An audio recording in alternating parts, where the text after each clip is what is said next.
നിയമസഭാ തെരഞ്ഞെടുപ്പിന് ദിവസങ്ങൾ മാത്രം ബാക്കി നിൽക്കുക ഏറ്റവും നിർണായകമായ ഒരു ചുവടുവയ്പ്പിലേക്കാണ് ഇപ്പോൾ എൻ ഡി എ മാറിയിരിക്കുന്നത്. എൻ ഡി എ 2020 സാബു ജേക്കബിന്റെ നേതൃത്വത്തിലുള്ള 2020 അപ്രതീക്ഷിതമായി ഒട്ടും പ്രതീക്ഷിക്കുന്നില്ല ഒരു വിസ്മയം തന്നെ എൻ ഡി എ ഈ തെരഞ്ഞെടുപ്പ് സമയത്ത് BJP ഉണ്ടാക്കിയിരിക്കുകയാണ്. എന്തായാലും BJP സംസ്ഥാന അധ്യക്ഷൻ രാജീവ് ചന്ദ്രശേഖരൻ ശരിക്കും ഒരു വിസ്മയം, പ്രതിപക്ഷ നേതാവ് പറഞ്ഞ വിസ്മയമല്ല, അവിടെയല്ല സംഭവിച്ചിരിക്കുന്നത്. ആ വിസ്മയം ശരിക്കും എൻ ഡി എയിലാണല്ലോ സംഭവിച്ചിരിക്കുന്നത്. അല്ല, അത് നോക്കൂ, ഇത് ആരെങ്കിലും കൃത്യമായി പഠിച്ചാൽ മനസ്സിലാക്കുന്ന കാര്യമാണ്. കേരളത്തിൽ മാറ്റം തുടങ്ങി, കേരളത്തിൻ്റെ രാഷ്ട്രീയത്തിൽ മാറ്റം തുടങ്ങി. ആ മാറ്റം ഇനി തുടരും. ആ മാറ്റം ഇനി അതിൻ്റെ സ്പീഡും അതിൻ്റെ ആക്സലറേഷനെല്ലാം ഇനി കൂടുതലാവും. ഇതാണ് സത്യം. ഇത് ചെയ്യുന്നത് ഞങ്ങളല്ല, ജനങ്ങളാണ് ചെയ്യുന്നത്. ജനങ്ങൾ തീരുമാനിച്ചു കഴിഞ്ഞു. ഇവരുടെ ഈ രണ്ട് പാർട്ടിയും LDFും UDFിൻ്റെ അഴിമതിയും ശബരിമല കൊള്ളയും അവരെ വിവാദ രാഷ്ട്രീയം മടുത്തു. ജനങ്ങളെ നശിപ്പിക്കുകയാണ് ഇവർ ചെയ്തിരിക്കുന്നത്. അപ്പോൾ അവരാഗ്രഹിക്കുന്ന ഒരു മാറ്റമാണ്. ആ മാറ്റം ഈ ലോക്കൽ ബോഡി ഇലക്ഷൻ കൃത്യമായി ആ മെസ്സേജ് ജനങ്ങൾ കൊടുത്തിട്ടുണ്ട്. ഈ മാറ്റം, ഞാൻ പറഞ്ഞ മാറ്റം, ജനങ്ങൾ ആഗ്രഹിക്കുന്ന മാറ്റം തുടരും. അതിൻ്റെ ഒരു ഭാഗമായിട്ടാണ് ഇന്ന് 2020 NDAൻ്റെ ഭാഗമായത്. ഈ 2020 പൊതുവെ മലയാളികൾ, കേരളം പൊതുവെ വലിയൊരു സ്വീകാര്യതയാണ്. കാരണം സാധാരണ ഈ പരമ്പരാഗത രാഷ്ട്രീയ പാർട്ടിയിൽ നിന്ന് വ്യത്യസ്തമായി ജനങ്ങളൊക്കെ തന്നെ വലിയ രീതിയിൽ, അത് ഈ കിഴക്കമ്പലമോ അല്ലെങ്കിൽ എറണാകുളമോ ചുറ്റിപ്പറ്റിയല്ല, കേരളത്തിൽ പൊതുവെ വലിയൊരു സ്വീകാര്യതയുള്ളതാണ്. അങ്ങനെ സ്വീകാര്യതയുള്ള 2020 ഈ സമയത്ത് തെരഞ്ഞെടുപ്പിൽ കൃത്യമായി തന്നെ NDAയുടെ ഒരു ഘടകകക്ഷിയായി മാറുമ്പോൾ അത് കൃത്യമായൊരു നീക്കമാണ്. അത് വലിയൊരു തന്ത്രം അല്ലെങ്കിൽ സ്ട്രാറ്റജിയാണ് ഇവിടെ നടത്തുന്നത്. ഒരു സ്ട്രാറ്റജി ഒന്നുമല്ല. ഞാൻ ആദ്യം മുതൽ പറയുന്നൊരു കാര്യമാണ്, ആത്മാർത്ഥമായി വികസനത്തെക്കുറിച്ച് ഞങ്ങൾ പറയുമ്പോൾ, ചർച്ച ചെയ്യുമ്പോൾ ആത്മാർത്ഥമായി അത് പ്രവർത്തിക്കാൻ തയ്യാറാണ്, ചെയ്യണം എന്ന് പറയുമ്പോൾ ഇത് ജനങ്ങളുടെ പിന്തുണ കിട്ടുന്നു. അതുപോലെ തന്നെ 2020 ഒരു വലിയൊരു സിൻസിയർ പാർട്ടിയാണ്. എത്രയോ കൊല്ലമായി അവർ LDFനും UDFിൻ്റെ വിവാദ രാഷ്ട്രീയത്തിനെ ഫൈറ്റ് ചെയ്ത പാർട്ടിയാണ്. അവർ വികസനത്തിൽ വിശ്വസിക്കുന്ന പാർട്ടിയാണ്. അവർ ഞങ്ങളൊപ്പം ചേരുമ്പോൾ അവർക്ക് ഒരു കൃത്യമായൊരു മെസ്സേജ് അവരും കൊടുക്കുന്നു, ഞങ്ങൾക്കും കിട്ടുന്നു. ഈ വികസന രാഷ്ട്രീയം, വികസിത കേരളം എന്ന ലക്ഷ്യം ജനങ്ങളുടെ പിന്തുണ ഞങ്ങൾക്ക് കിട്ടുന്നുണ്ട്, കിട്ടാൻ പോകുന്നുണ്ട്. അതുപോലെ തന്നെ മറ്റ് രാഷ്ട്രീയക്കാരന് ആ വികസന കാഴ്ചപ്പാടിൻ്റെ പിന്തുണ കിട്ടും.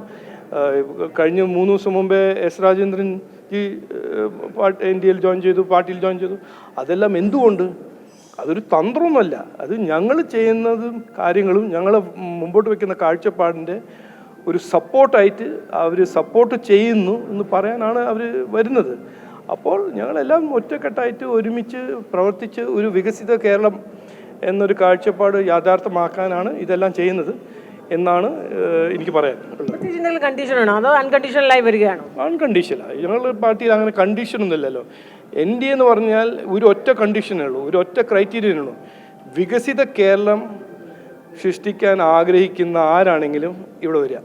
വികസിത കേരളം സൃഷ്ടിക്കാൻ ആഗ്രഹം ഇല്ലെങ്കിൽ ഇവിടെ വരണ്ട. നിങ്ങൾക്ക് മറ്റ് പ്രയോറിറ്റി ജമാഅത്താണോ അഴിമതിയാണെങ്കിൽ ഇവിടെ വരണ്ട. അത് കോൺഗ്രസ് പാർട്ടിയിൽ പോയാൽ മതി, അല്ലെങ്കിൽ LDFിൽ പോയാൽ മതി. അങ്ങ് ചുമതലയേറ്റപ്പോൾ ആദ്യം പറയുന്നത്, അത് ഇപ്പോഴും പറഞ്ഞുകൊണ്ടിരിക്കുന്നത് വികസന കേരളം, വികസിത കേരളം. അതായത് മോദിയുടെ എന്താണ് മോദി വിഭാവന ചെയ്യുന്നത് അത് കേരളത്തിൽ നടപ്പാക്കുന്നത്.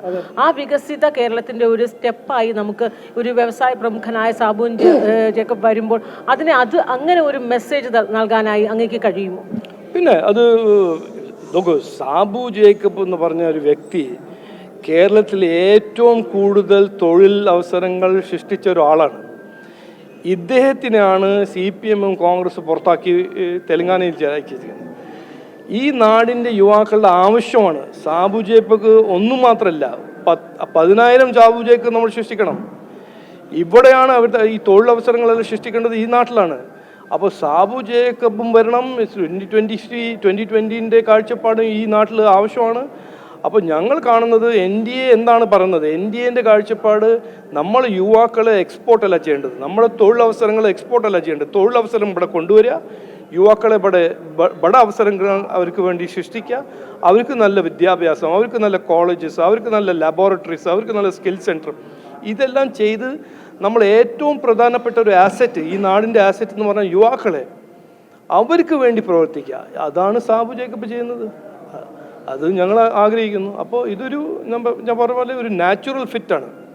ജനങ്ങളിലേക്ക് കൂടുതൽ ഇറങ്ങി ചെല്ലുകയാണ് BJP NDA-ക്കും. അപ്പോൾ കൂടുതൽ വിസ്മയങ്ങൾ നമുക്കിത് വരും ദിവസങ്ങളൊക്കെ കാണാൻ കഴിയും. അല്ല, നമുക്ക് ഇതിൽ ഞാൻ വലിയ പ്രെഡിക്റ്റ് ചെയ്യുന്ന ആളൊന്നുമല്ല. ഈ മൊമെൻറ്റം, ഈ വികസനത്തിൻ്റെ ആവശ്യം, വികസിത കേരളം ആവശ്യമാണെന്ന് പറയുന്നത് ജനങ്ങളാണ്.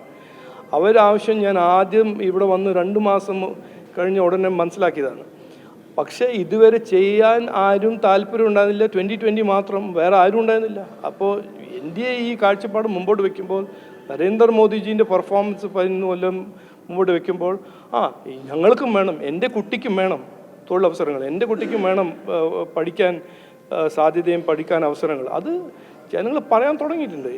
ഈ വിവാദ രാഷ്ട്രീയമാണ്, ഈ കോൺഗ്രസിൻ്റെ വിവാദ രാഷ്ട്രീയവും LDFിൻ്റെ വിവാദ രാഷ്ട്രീയവും പീഡനവും അഴിമതിയാണ് നമ്മുടെ നാടിനെ നശിപ്പിച്ചിരിക്കുന്നത്. അതിനെ മാറ്റിവെച്ച് ഒരു വികസിത രാഷ്ട്രീയം കൊണ്ടുവരാൻ NDA ആഗ്രഹമാണ്, താല്പര്യമാണ് എന്ന് ഞങ്ങൾ അതിന് ശ്രമിക്കുന്നു. Thank you.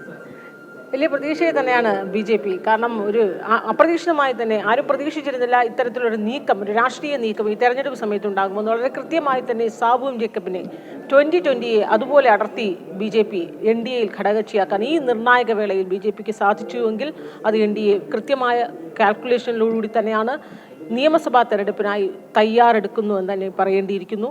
ബിജു മുരളീധരനൊപ്പം അൻഫിൽ ഡിസൂസ.